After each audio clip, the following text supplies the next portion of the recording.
Good morning बच्चों।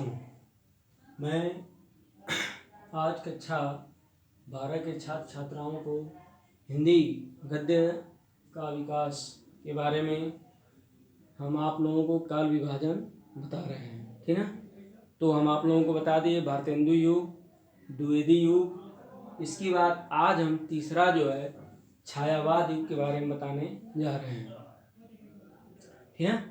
कि छायावाद युग का क्या मतलब है और छायावाद युग में लेखकों ने क्या किया। तो देखिए, छायावाद युग की समय सीमा, छायावाद युग की समय सीमा 1920 से 1938 ईस्वी तक स्वीकार की जाती है या मानी जाती है, ठीक। ये जो छायावाद युग है, इस युग की समय सीमा 1920 से 1938, ठीक है ना, 1938 ईस्वी तक स्वीकार की जाती है।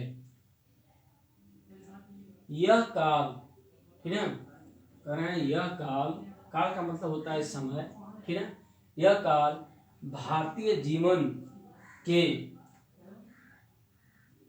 यह काल भारतीय जीवन के, देखिए, राजनैतिक, ध्यान से देखिएगा, राजनैतिक, सामाजिक, सांस्कृतिक तथा आर्थिक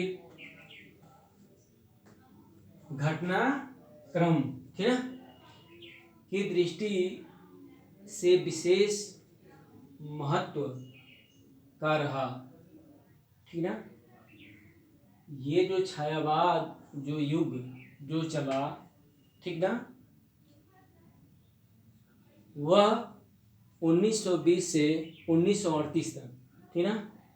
उस युग में भारतीय जीवन यानी हमारे भारत के यानी लोगों का जो जीवन राजनैतिक, ठीक, सामाजिक, सांस्कृतिक तथा आर्थिक घटनाक्रम की दृष्टि से विशेष महत्वपूर्ण रहा। कौन सा युग? छायावाद युग। यह राजनैतिक, सामाजिक, सांस्कृतिक, आर्थिक और घटनाक्रम की दृष्टि से विशेष महत्व का रहा। इसमें जो है, जैसे गांधी, देख रहे हैं ना, गांधी जी के प्रभाव से, गांधी जी के प्रभाव से स्वतंत्रता आंदोलन, गांधी जी के प्रभाव से स्वतंत्रता आंदोलन पूरी गति, ठीक है, कह रहे हैं कि पूरी ये स्वतंत्रता जो आंदोलन था, ठीक है, ठीक, पूरी गति पर था। और यह स्वतंत्रता जो आंदोलन गांधी जी ने चलाया, ठीक है। और देखिए, कह रहे हैं कि गांधी जी के यानी प्रभाव से, उनके कारण ही इस स्वतंत्रता आंदोलन पूरी गति पर था। और असहयोग आंदोलन, देखिए उन्होंने कौन कौन से आंदोलन को चलाया? स्वतंत्रता आंदोलन, इसके बाद असहयोग आंदोलन, ठीक, इसके बाद सविनय अवज्ञा या आंदोलन, देख रहे हैं ना, और जलियांवाला बाग हत्याकांड, देख रहे हैं ना। यानी गांधी जी ने जो है स्वतंत्रता आंदोलन, ठीक, असहयोग आंदोलन, सविनय अवज्ञा आंदोलन, ठीक, और जलियांवाला बाग हत्याकांड के साथ साथ, ठीक ना, क्रांतिकारी गतिविधियां भी तेजी से संचालित थीं। साथ साथ ये उनका आंदोलन भी चल रहा था। और उसमें जो भी क्रांतिकारी जो गतिविधियां भी बहुत तेजी से संचालित की जा रही थी, ठीक है। इसके साथ ही शिक्षा व साहित्य, ठीक है ना, इसके साथ ही शिक्षा व साहित्य का भारतीय जनमानस, ठीक है ना, भारतीय जनमानस पर प्रभाव पड़ने लगा। ये जान लीजिए, जब गांधी जी ने जब ये आंदोलन, स्वतंत्रता आंदोलन या असहयोग आंदोलन, सविनय अवज्ञा आंदोलन, ठीक, या जलियांवाला बाग हत्याकांड के साथ जो भी क्रांतिकारी जो गतिविधियां जो तेजी से संचालित हो रही थी, उसके साथ साथ ही ये शिक्षा व साहित्य का भी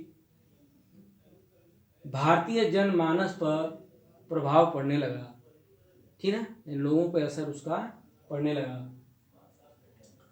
यानी यह जो है किस काल में, यानी छायावाद युग में ये गांधी जी ने इस कार्य को किया, यानी 1920 से 1938 तक, समझा गया ना। इसके बाद इस काल में ऐतिहासिक, देखिए, यानी छायावाद युग में इस काल में ऐतिहासिक, सामाजिक, समसामयिक, हास्य, व्यंग्यात्मक तथा गति तथा गीत नाटक, गति नहीं है, गीत नाटक, सभी प्रकार के नाटकों, देख रहे ना, सभी प्रकार के नाटकों की रचना हुई।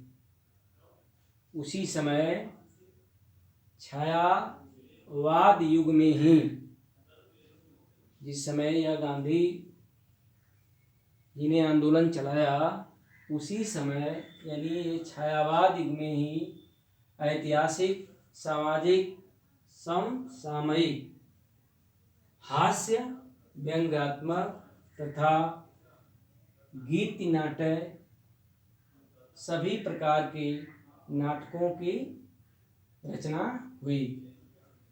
जैसे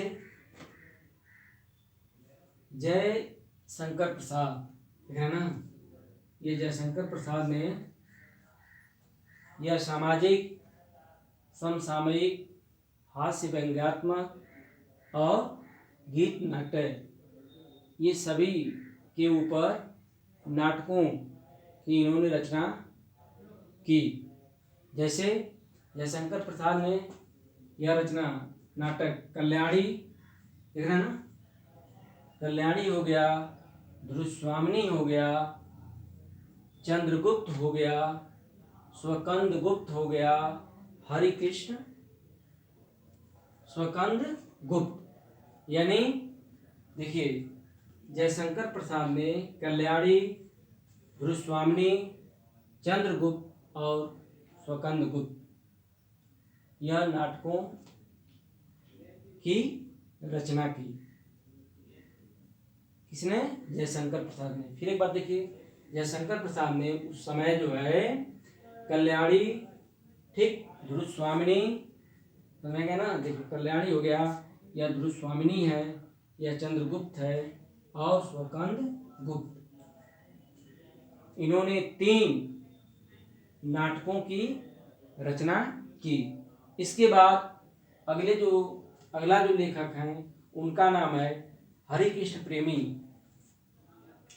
हरिकृष्ण प्रेमी ने जो है नाटक की रचना जो है स्वर्ण विहीन, ठीक, रक्षा बंधन, प्रतिशोध, ठीक है ना, यह जो है यानी यह ऊपर पहले लिखा गया है यहाँ कि ऐतिहासिक, सामाजिक, समसामयिक, हास्य और व्यंग्यात्मक और गीत नाटक, यानी इन सभी विषयों पर इन लोगों ने अपने नाटकों को लिखा। जैसे बताएं आप लोगों को कि जयशंकर प्रसाद ने नाटक कल्याणी हो गया, ध्रुवस्वामिनी हो गया, चंद्रगुप्त हो गया और स्वकंद गुप्त नाटक की इन्होंने रचना की। इसके बाद अगले लेखक के रूप में आते हैं हरिकृष्ण प्रेमी। इन्होंने जो है जिस नाटक की रचना की है उसका नाम है स्वर्णविहीन, रक्षाबंधन और प्रतिशोध। ठीक है। इसके बाद अगला लेखक है उनका नाम है लक्ष्मी नारायण मिश्र। ठीक है, देख रहे हैं ना, लक्ष्मी नारायण मिश्र। इन्होंने जो है सन्यासी, देख रहे हैं ना, सन्यासी, मुक्ति का रहस्य, दो नाटक लक्ष्मी नारायण ने भी लिखा।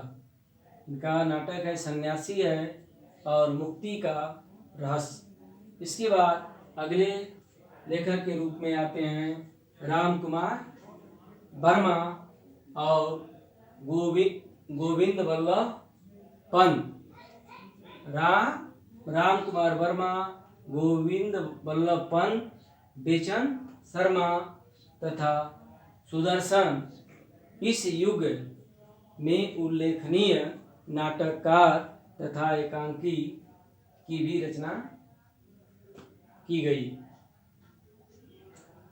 तो कह रहे हैं कि इन लोगों ने, ठीक ना, इस छायावाद युग में, ठीक ना, जैसे ऐतिहासिक, सामाजिक, समसामयिक, हास्य व्यंग, ठीक ना, तथा गीत नाटक के ऊपर जो है अपने अपने स्तर से इन्होंने एकांकी को लिखा, जो कि उनके ये नाम और उनकी जो एकांकी है हम उनके सामने आप लोगों को बताए कि इन्होंने, जैसे जयशंकर प्रसाद ने जो नाटक लिखा उसको बता दिए। ठीक है। फिर इसके बाद हरिकृष्ण प्रेमी ने, ठीक, इसके बाद जो है लक्ष्मी नारायण, ठीक, राजकुमार वर्मा है, गोविंद वल्लभ पंत हैं, बेचन शर्मा हैं, सुदर्शन इस युग यानी छायावाद युग के नाटककार तथा एकांकी की रचना भी की गई। अब जो है इसके बाद उपन्यास के क्षेत्र में, ठीक ना, तो एकांकी, फिर इसके बाद ये उपन्यास करें। उपन्यास के क्षेत्र में यह प्रेमचंद का उदय एक महत्वपूर्ण साहित्यिक घटना है। उन्होंने जो है कह रहे हैं उपन्यास के क्षेत्र में प्रेमचंद का उदय हुआ। ठीक, उदय एक महत्वपूर्ण साहित्यिक घटना है तथा प्रेमचंद के उपन्यास, ठीक है, जैसे प्रेमचंद के जो उपन्यास हैं उस उपन्यास का नाम है सेवा सदन है। ठीक, फिर इसके बाद रंगभूमि है, ठीक ना, इसके बाद कर्मभूमि है, निर्मला है, कायाकल्प है, गबन है, गोदान है आदि इनकी रचना है। ठीक, इन्होंने जो है यह उपन्यास लिखा। किसने? प्रेमचंद ने। प्रेमचंद के उपन्यास जैसे सेवा सदन है, रंगभूमि है, कर्मभूमि है, निर्मला है, कायाकल्प है, गबन है, गोदान आदि, ये इनकी क्या है? यह इनका लिखा गया यह उपन्यास, ठीक ना, उपन्यास है। इसके बाद इस युग के प्रमुख कहानीकार यानी जो छायावाद जो युग चला उसमें प्रेमचंद ने जो उपन्यास जो लिखा उस उपन्यास के नाम यह है। इसके बाद इसी युग में जो कहानीकार के रूप में जो लेखक आए उनके नाम जो हैं, जैसे कहानीकार जैसे प्रेमचंद है, ठीक, फिर जयशंकर प्रसाद है, ठीक, फिर चतुरसेन शास्त्री हैं, फिर कौशिक हैं, ठीक है, इसके बाद भगवती चरण वर्मा हैं, इसके बाद भगवती प्रसाद हैं, भगवती प्रसाद वाजपेयी हैं, इसके बाद जैनेन्द्र हैं तथा अज्ञे। ठीक, तो यह जो है छायावाद युग का निर्माण कैसे हुआ उसमें कौन कौन से लेखक हैं, किसने उपन्यास लिखा, किसने नाटक लिखा और किसने जो है कहानी लिखा, इन सभी चीज़ों को मैंने जो है आप लोगों को बताया। और यदि पूछता है कि छायावाद युग की समय सीमा क्या है, ठीक ना, इसमें छायावाद के यानी छायावाद युग में रचना करने वाले लेखक के नाम लिखिए, तो आप जयशंकर प्रसाद लिख सकते हैं, हरिकृष्ण प्रेमी लिख सकते हैं, राजकुमार वर्मा लिख सकते हैं, ठीक है। तो इन लोगों ने जो है छायावाद युग में क्या नाटकों की रचना की, उपन्यासों की रचना की, ठीक है। तो यह छायावाद युग जो है आपका यह समाप्त हुआ। फिर अगली वीडियो में हम आप लोगों को छायावाद उत्तर युग के बारे में बताएंगे, या जो भी हम इस ब्लैक बोर्ड पर लिख के आप लोगों को बताएं वह चीज़ आपकी किताब में भी है, आप इससे भी पढ़ सकते हैं और किताब से भी मिला सकते हैं। और आगे हम अगली वीडियो में छायावाद उत्तर युग के बारे में अगली वीडियो में आपको बताएंगे। इसके लिए धन्यवाद।